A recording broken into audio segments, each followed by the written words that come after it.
সমরাস্ত্র সংকটে ইরানে যুক্তরাষ্ট্রের হামলা বন্ধ, মার্কিন সংবাদ মাধ্যমের দাবি। ট্রাম্পের সঙ্গে বৈঠকে কর্মকর্তাদের উদ্বেগ। জার্মানির বার্লিনে সমকামীদের অনুষ্ঠানে গাড়ি হামলা, নিহত 1, আহত 16। হামলাকারীকে ধরতে চলছে তল্লাশি। দায়িত্ব নিয়ে শিক্ষার্থীদের স্বার্থ রক্ষার প্রতিশ্রুতি ভারতের নতুন শিক্ষামন্ত্রীর। মূলধারার রাজনীতিতে আশার ইঙ্গিত সিজেপির। কঙ্গোতে দাবানলের গতিতে ছড়াচ্ছে ইবোলা ভাইরাস, মৃত্যু ছাড়িয়েছে 1300। বিশ্ব স্বাস্থ্য সংস্থার উদ্বেগ।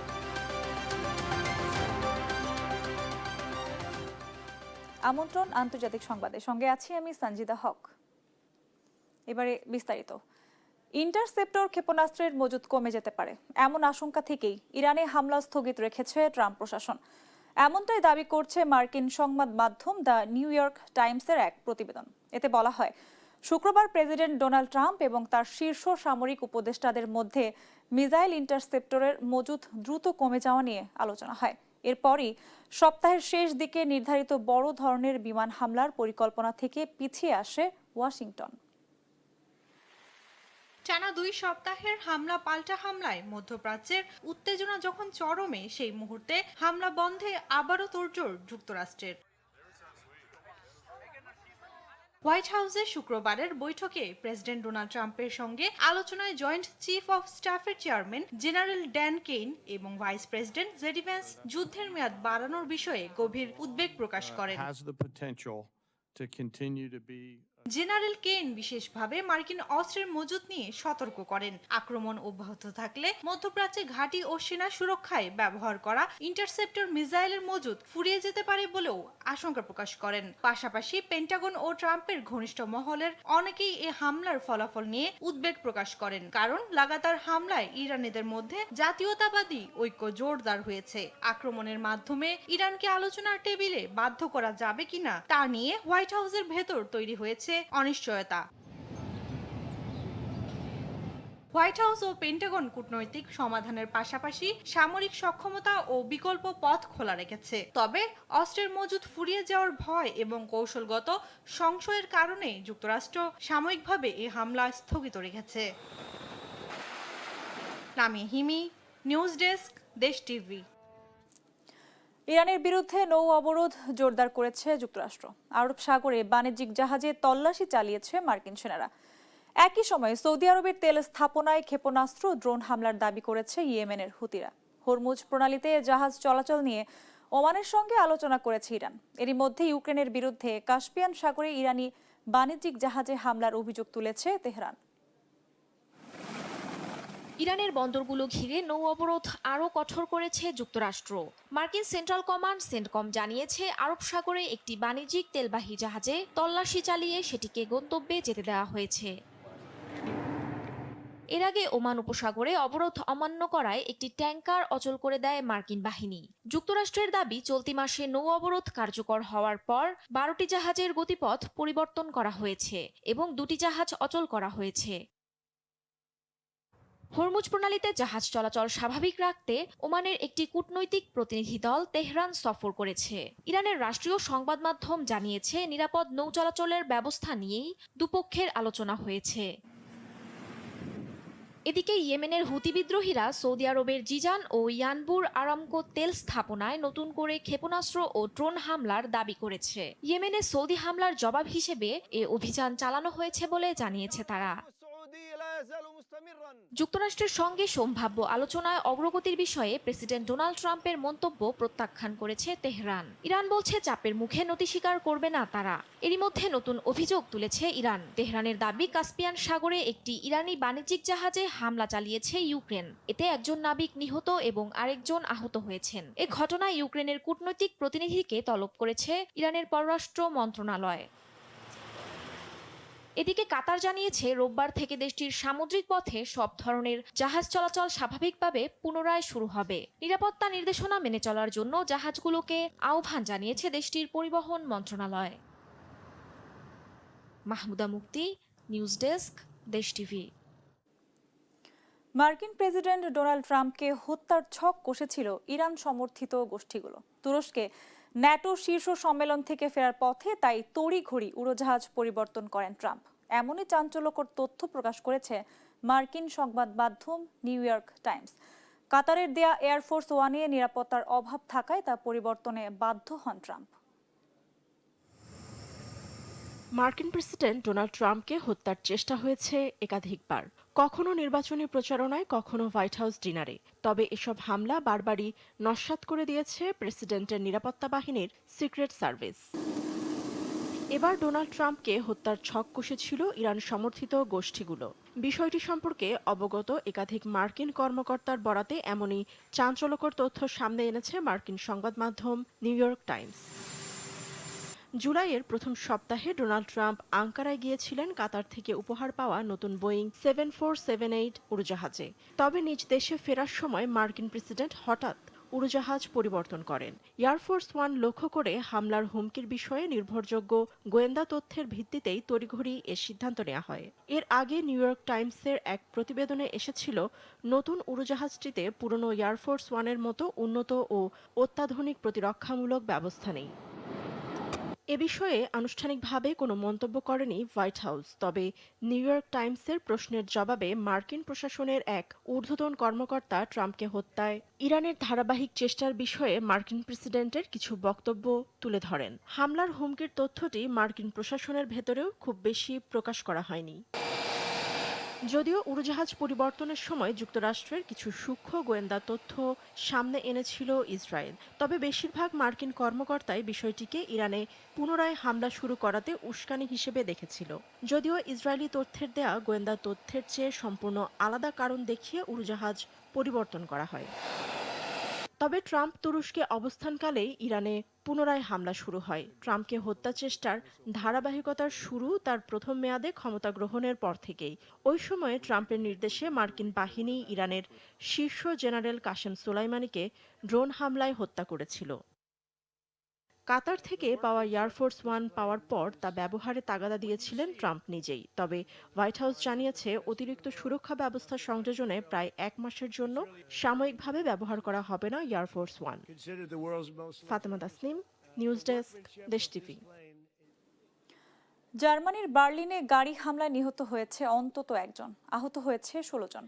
শনিবার মধ্যরাতে সমকামীদের প্রাইড অনুষ্ঠানে এ ঘটনা ঘটে। সন্দেহভাজন হামলাকারী একজন মুসলিম বলে ধারণা পুলিশের।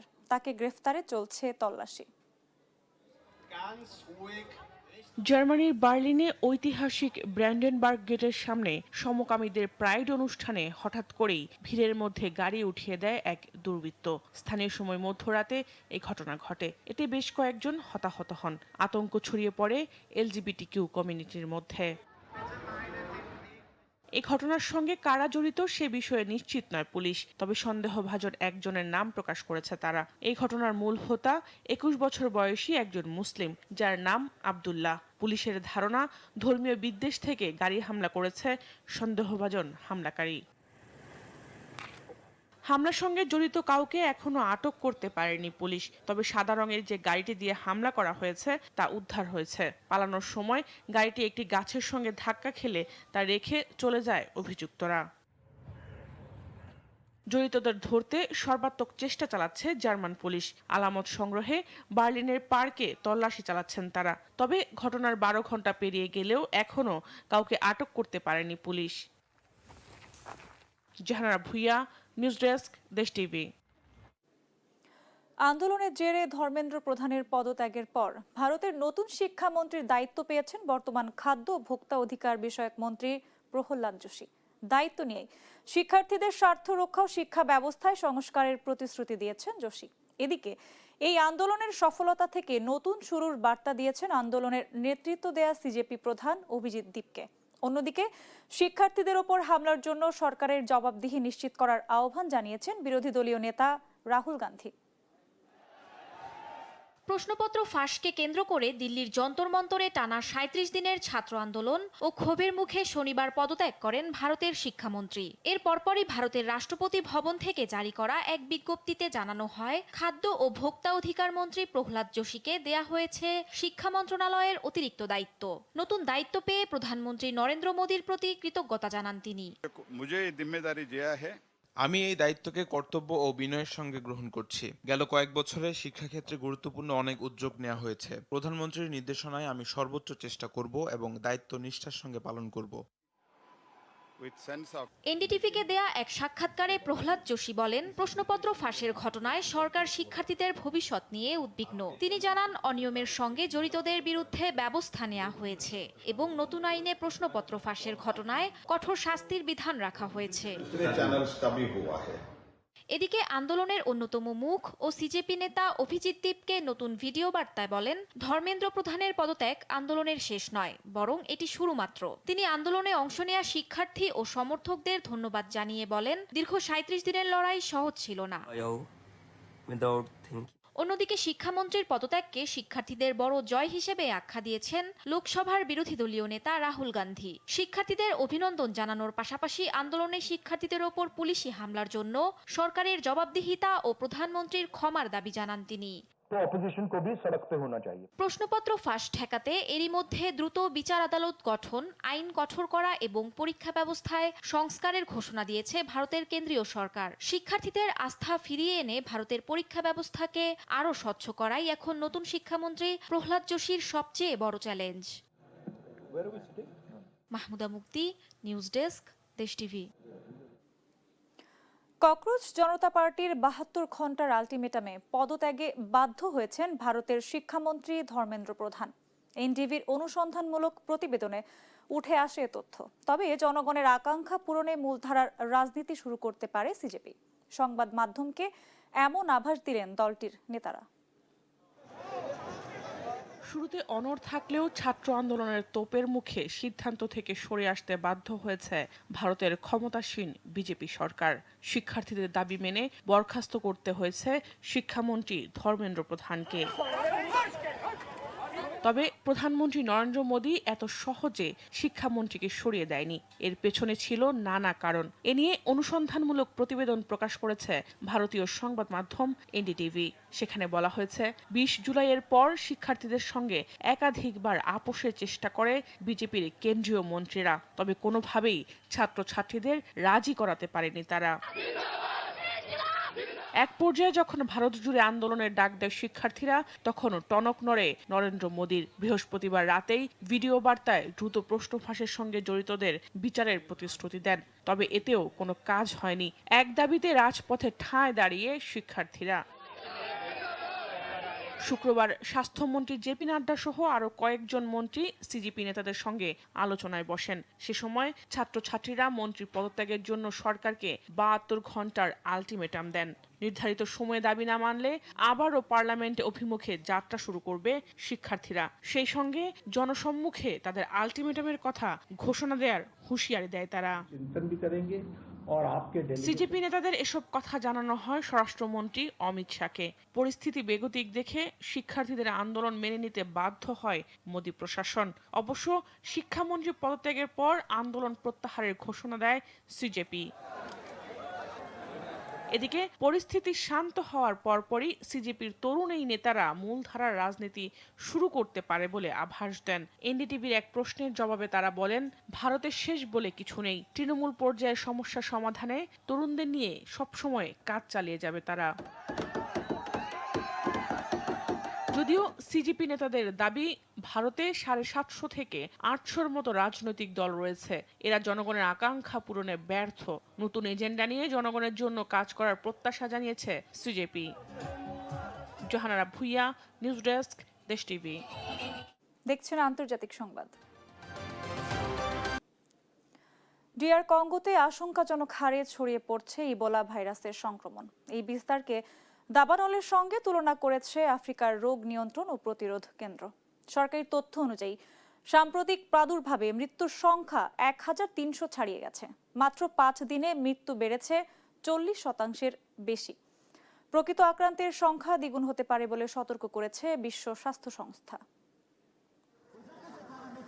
কঙ্গোতে থামছে না ইবোলা ভাইরাসের সংক্রমণ। প্রতিদিনই বাড়ছে আক্রান্ত ও মৃত্যুর সংখ্যা। রোগটি যেভাবে দ্রুত ছড়াচ্ছে তা কঙ্গোর ইতিহাসের সবচেয়ে দ্রুত সংক্রামক ইবোলা মহামারী তৈরি করছে। আফ্রিকার রোগ নিয়ন্ত্রণ ও প্রতিরোধ কেন্দ্র বা সিডিসির বিশেষজ্ঞরা বলছেন, টিকা না থাকায় ভাইরাসটি দাবানলের মতো ছড়িয়ে পড়ছে। যেসব এলাকায় এই সংক্রমণ দেখা দিয়েছে সেখানে সামরিক সংঘাত চলছে, ফলে স্বাস্থ্যকর্মীদের কাজ করা খুব কঠিন হয়ে পড়েছে। সংক্রমণ কমাতে বৈজ্ঞানিক প্রচেষ্টাও জোরদার করা হয়েছে। অক্সফোর্ড বিশ্ববিদ্যালয় একটি পরীক্ষামূলক টিকা তৈরি করেছে। সম্প্রতি একজন স্বেচ্ছাসেবকের দেহে এই প্রাথমিক পরিশোধক প্রয়োগও করা হয়েছে। 2013 থেকে 2016 সালের প্রাদুর্ভাবে পশ্চিম আফ্রিকায় 11,000-এরও বেশি মানুষের মৃত্যু হয়েছিল। তৎকালীন প্রাদুর্ভাবে 1,000 মৃত্যু ছুঁতে 8 মাস লেগেছিল। অথচ ডিআর কঙ্গোতে মাত্র 10 সপ্তাহেরও কম সময়ে সেই সংখ্যা পার হয়ে গেছে। আফ্রিকার সিডিসি এখন জরুরি পদক্ষেপ নেওয়ার আহ্বান জানিয়েছে। তাদের মতে এখনই থামানো না গেলে ইতিহাসের ভয়াবহতম প্রাদুর্ভাবে পরিণত হতে পারে। ইতুরি প্রদেশে পরিস্থিতি আরো জটিল রূপ নিয়েছে। সেখানে চিকিৎসা সামগ্রীর চরম সংকট দেখা দিয়েছে। পাশাপাশি সুরক্ষা সামগ্রীর অভাব ও বেতন না পাওয়ায় স্বাস্থ্যকর্মীরা ধর্মঘট শুরু করেছেন। ইতিমধ্যে 100 জনেরও বেশি স্বাস্থ্যকর্মী আক্রান্ত হয়েছেন এবং প্রায় 35 জন মারা গেছেন। স্থানীয়দের অবিশ্বাস ও হামলার কারণেও চিকিৎসা সেবা ব্যাহত হচ্ছে। বিশ্ব স্বাস্থ্য সংস্থা সতর্ক করেছে, প্রকৃত আক্রান্তের সংখ্যা সরকারি তথ্যের চেয়ে দ্বিগুণেরও বেশি হতে পারে। সংঘাতের কারণে স্বাস্থ্যকর্মীরা অনেক গ্রামে পৌঁছাতে পারছেন না। সংস্থাটি ভাইরাসটির বিস্তার ঠেকাতে অবিলম্বে সংঘাত বন্ধ করার আহ্বান জানিয়েছে। জানাতুল মাওয়া, news desk, Desh TV. Europe জুড়ে ভয়াবহ রূপ নিয়েছে দাবানল। তীব্র খরা, রেকর্ড তাপমাত্রা আর ঝোড়ো বাতাসের ট্রিপল অ্যাটাকে পরিস্থিতি চরম আকার ধারণ করেছে ফ্রান্স ও স্পেনে। আগুনের লেলিহান শিখা থেকে বাঁচতে ঘর ছেড়েছেন 3 লাখের বেশি মানুষ। আগুন মোকাবেলায় মাঠে নামছে সেনাবাহিনী, সহায়তা দিচ্ছে ইউরোপীয় ইউনিয়নের একাধিক দেশ। এবারের দাবানল ক্ষয়ক্ষতির অতীত রেকর্ড ভেঙে দিতে পারে বলে জানিয়েছে ইউরোপীয় কমিশন।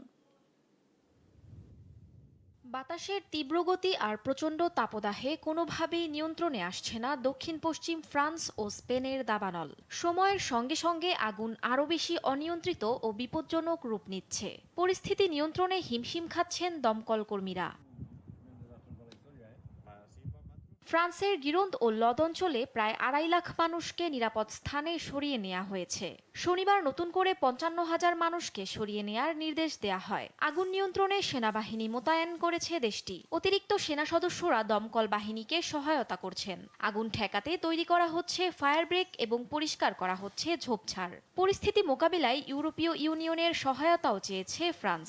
বিভিন্ন দেশ থেকে পাঠানো হয়েছে অগ্নি নির্বাপন বিমান, হেলিকপ্টার এবং বিশেষজ্ঞ দল। অন্যদিকে স্পেনে ভয়াবহ দাবানলে জরুরি অবস্থা জারি করা হয়েছে। রাজধানী মাদ্রিদ সহ বিভিন্ন এলাকায় প্রায় 60,000 মানুষকে সরিয়ে নেওয়া হয়েছে। আরও কয়েক হাজার মানুষকে ঘরের ভেতরে অবস্থানের নির্দেশ দেওয়া হয়েছে। স্পেনের প্রধানমন্ত্রী পেদ্রো সানচেজ জানিয়েছেন, পরিস্থিতি এখনও জটিল। চলতি বছর এরই মধ্যে দাবানলে 1,30,000 হেক্টরের বেশি জমি আগুনে পুড়েছে। এদিকে ইতালির সিসিলি দ্বীপেও শতাধিক দাবানল ছড়িয়ে পড়েছে। পাশাপাশি স্কটল্যান্ডের কার্নগর্মস ন্যাশনাল পার্কেও টানা কয়েকদিন ধরে চলছে আগুন নেভানোর অভিযান। ইউরোপীয় ইউনিয়নের কর্মকর্তারা সতর্ক করে বলেছেন, চলতি মৌসুমে দাবানলের ক্ষয়ক্ষতি আগের রেকর্ড ছাড়িয়ে যেতে পারে। দাবানল নিয়ন্ত্রণে ইউরোপ জুড়ে চলছে সর্বোচ্চ প্রস্তুতি। তবে প্রচণ্ড গরম ও প্রতিকূল আবহাওয়ার কারণে পরিস্থিতি এখনও চ্যালেঞ্জিং বলে জানিয়েছেন সংশ্লিষ্টরা। মাহমুদা মুক্তি, নিউজ ডেস্ক, দেশ টিভি। প্রবাসীদের দীর্ঘদিনের ভোগান্তি দূর করতে সংযুক্ত আরব আমিরাত প্রবাসীদের জন্য চালু হলো সমন্বিত কিউ ম্যানেজমেন্ট সিস্টেম। এখন থেকে সেবা গ্রহীতারা নির্দিষ্ট টোকেন সংগ্রহ করে সিরিয়াল অনুযায়ী সেবা নিতে পারবেন। গেল 22শে জুলাই আমিরাতের কনসুলেট জেনারেল কার্যালয়ে সমন্বিত কিউ ম্যানেজমেন্ট সিস্টেমের আনুষ্ঠানিক উদ্বোধন করেন কনসাল জেনারেল মোহাম্মদ রাশেদুজ্জামান। দীর্ঘ লাইন, ঘন্টার পর ঘন্টা অপেক্ষা আর ভিড়ের মধ্যে হুড়োহুড়ি। বাংলাদেশ কনসুলেট জেনারেল দুবাইয়ে সেবা নিতে আসা প্রবাসীদের কাছে এই দৃশ্য দীর্ঘদিনের চেনা অভিজ্ঞতা। বহু বছর ধরে এই ভোগান্তির মধ্য দিয়ে সেবা নিতে হয়েছে হাজারো প্রবাসী বাংলাদেশিকে। তবে এবার সেই চিত্র পাল্টাতে ব্যবহার করা হচ্ছে প্রযুক্তি। নতুন ব্যবস্থায় কনসুলেটে আসা সেবা গ্রহীতারা টোকেন নিয়ে ক্রম অনুসারে সেবা পাবেন। এতে একদিকে যেমন কমবে অপেক্ষার সময়, তেমনি বাড়বে স্বচ্ছতা ও শৃঙ্খলা। কনসুলেট সূত্রে জানা গেছে পাসপোর্ট নবায়ন, সত্যায়ন, পাওয়ার অফ অ্যাটর্নি ও ভিসা সংক্রান্ত সেবা সহ প্রবাসীদের জন্য প্রয়োজনীয় বিভিন্ন কনসুলার সেবাকে আরো আধুনিক, কার্যকর ও জনবান্ধব করে তুলতে ধারাবাহিকভাবে নানা পদক্ষেপ নেওয়া হচ্ছে। সমন্বিত queue management system for passport এবং কনসুলার অ্যাফেয়ার্স, এর মাধ্যমে আমরা যেটা করেছি যে কনসুলেটের পুরো পাসপোর্ট, কনসুলার এবং যে আমাদের লেবার যে ইস্যুগুলো আছে বা এই সমস্ত বিষয়ে সেবা নিতে যারা আমাদের প্রবাসী ভাইরা আসেন তাদের পুরো সেবার ব্যবস্থাটাকে আমরা একটা সিঙ্গেল উইন্ডোর মধ্যে নিয়ে এসেছি।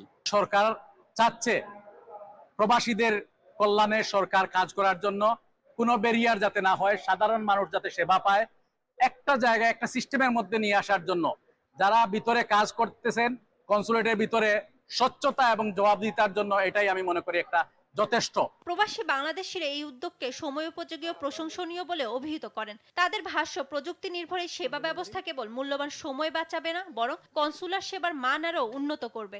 এটা তো ভালো সেবার জন্য আসছে, সেটা হচ্ছে পাসপোর্ট করার জন্য। টোকেন সিস্টেমটা ভালো হয়েছে, এই জন্য ওয়েট করতেছি। মোটামুটি সার্ভিস মোটামুটি আগের থেকে অনেক ভালো।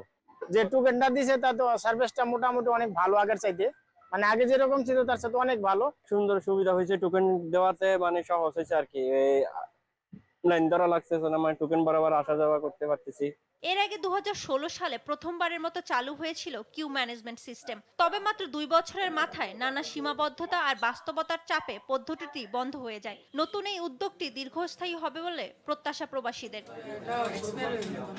জান্নাতুল মাওয়া, নিউজ ডেস্ক, দেশ টিভি।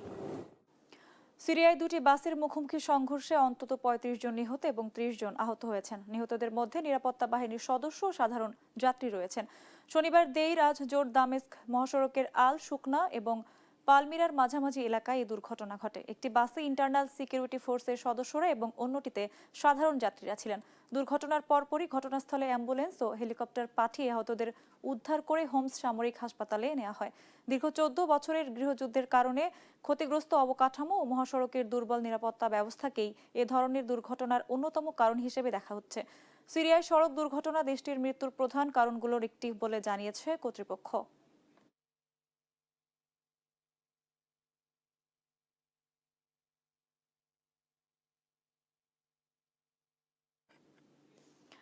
এই ছিল এখনকার আন্তর্জাতিক সংবাদ। পরের বুলেটিন দেখার আমন্ত্রণ রইল। ধন্যবাদ সবাইকে।